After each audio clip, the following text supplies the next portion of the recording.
एक समय की बात है। सोनपुर गांव में एक भोला नाम का किसान रहता था। भोला के पास एक छोटा सा खेत था, जिससे वो अपना खेती करके अपने और अपने परिवार का पेट पालता था। भोला दिमाग का बड़ा ही तेज था। वह मौसम को देखकर बता देता था कि बारिश होगी या नहीं। इसी के कारण उसके गांव में उसकी बहुत इज्जत भी थी। कुछ दिन पहले की बात है। भोला खेती कर रहा था कि तभी उसके गांव के मुखिया जी आए और मुखिया बोले, अरे ओ भाई भोला, इतनी जोर से खेती करने में लगे हो, क्यों पसीना बहाते हो इस छोटी सी खेत में? इसे मेरे नाम क्यों नहीं कर देते और मेरे यहाँ काम पर लग जाते? दरअसल मुखिया हमेशा भोला से चिढ़ता था, क्योंकि वो छोटा सा खेत मुखिया के खेत से जुड़ा हुआ था। मुखिया चाहता था कि भोला के खेत को किसी तरह हथिया ले, लेकिन भोला अपना खेत किसी भी हाल में देना नहीं चाहता था। भोला ने मुखिया से कहा, हाँ मुखिया जी, मैं इसी छोटी सी खेत से तो पल रहा हूँ। अगर इसे आपको दे दूंगा तो मैं सड़क पर ना जाऊंगा। लेकिन मैं सोच लिया हूँ मुखिया जी, इस बार ऐसी फसल करूंगा कि 2 गुनी कमाई हो जाएगी। देखना मुखिया जी, एक दिन आपका वाला खेत भी मैं अपने में मिला लूंगा। हा हा। मुखिया ने जब यह बात सुनी तो वह चौंक गया और मन में बोला, अरे बाप रे बाप, ये कौन सा खेती करने जा रहा है री? मुझे पता लगाना ही पड़ेगा। ये तो सर्वा वैसे भी बड़ा चतुर है। अरे ओ भोला, लेकिन तुम खेती किसकी करने जा रहे हो? बताओ तो सही। ऐसे थोड़ी ना बताऊंगा मालिक, यह थोड़ा पर्सनल है। दरअसल जमीन मेरा कम है ना मालिक, उसकी वजह से कम हो रही है फसल। मैं रात में आकर इसका हिसाब किताब लगाऊंगा। इतना कहकर भोला वहां से चला जाता है। लेकिन मुखिया को तो टेंशन हो गया था कि ये करेगा तो करेगा क्या।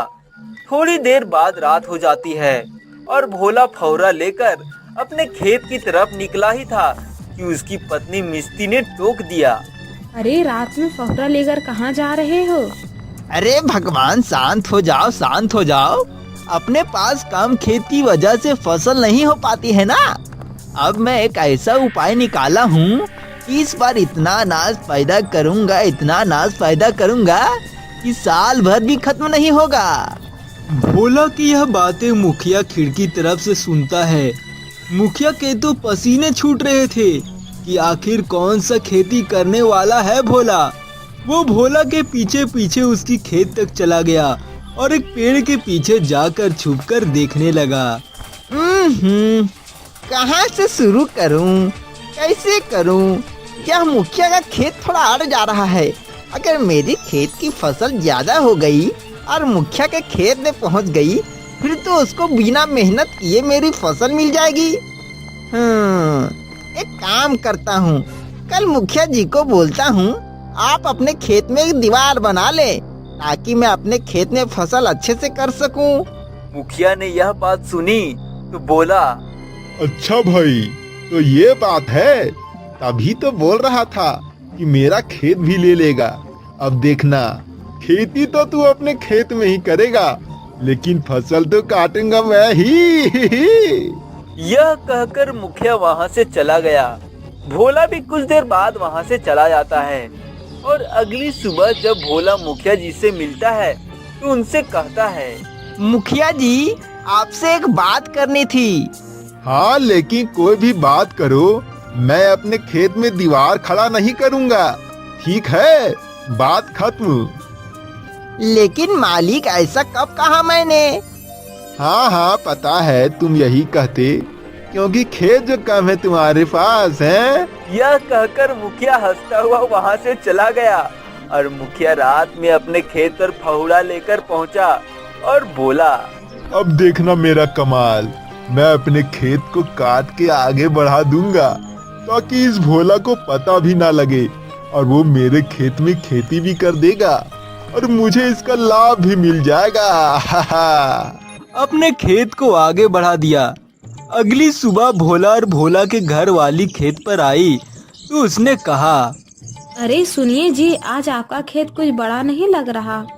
हाँ मिस्ती, लग तो रहा है, लगता है भगवान ने मेरी सुन ली, जो मुझे और भी ज्यादा फसल के लिए खेत को थोड़ा बड़ा कर दिया। चलो मैं अभी इस खेत में बीज बो देता हूँ और फसल आने तक इंतजार करता हूँ। भोला ने जी भर खेती की और फसल को बो दिया।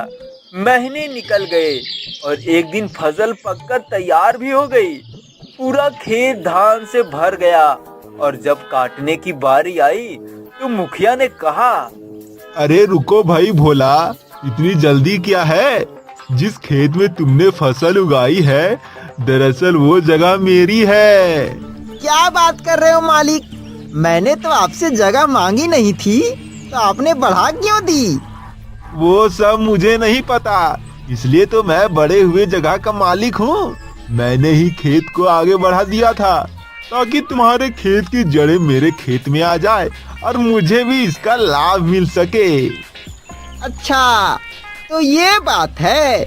लेकिन मालिक, मेरे पास खेत तो कम था, इसलिए मैंने अपने मन में विचार लाया था कि काश ऐसा हो जाए। लेकिन आपने तो सच ही मान लिया। ना मैंने आपको खेत बढ़ाने को कहा था और ना ही मैं आपके पास गया था, इसलिए आपका इस खेत पर कोई हक नहीं है। आपकी खेत की सीमा जहाँ तक है वहीं तक आपका खेत है, समझे मालिक? मुखिया ने तो माथा पकड़ लिया और भोला के होशियारी के आगे अपना घुटना टेक दिया। लेकिन मुखिया हार मानने वाला में से नहीं था। वह इस बात का बदला लेने के लिए इंतजार करने लगा। एक समय की बात है, भोला बीमार पड़ गया और गेहूं के फसल की बुआई आने वाली थी। मुखिया उसी हंसी उड़ाने के लिए उसका घर चला गया और भोला से बोलने लगा, क्यों भाई, देख बेईमानी का नतीजा, पड़ गए ना बीमार। अब खेत को कौन जोतेगा? क्यों? गेहूं का बुआई का समय जा रहा है, अभी तक तुम्हारे खेत में फहुड़ा भी नहीं लगा है। मालिक, मैं क्यों भूखा मरूंगा? वो मेरे बाबूजी का खेत है ना, वो मुझे भूखा नहीं मरने देगा। ऐसा वरदान मिला है उस खेत को। कैसा वरदान? मैं क्यों बताऊं आपको? आप जाओ यहाँ से, मेरी चिंता मत करो। मुखिया का दिमाग एक बार फिर सवालों से घूमने लगा। मुखिया उसके घर से चला गया, लेकिन बाहर ही छुप गया।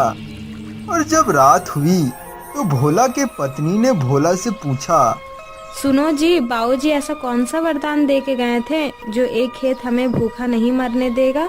अपने खेत में हल तो चला नहीं पड़ेगा, फिर ये सब कैसे? अरे ये बहुत पर्सनल बात है, लेकिन आज तुझे बता ही देता हूँ, तो सुनो।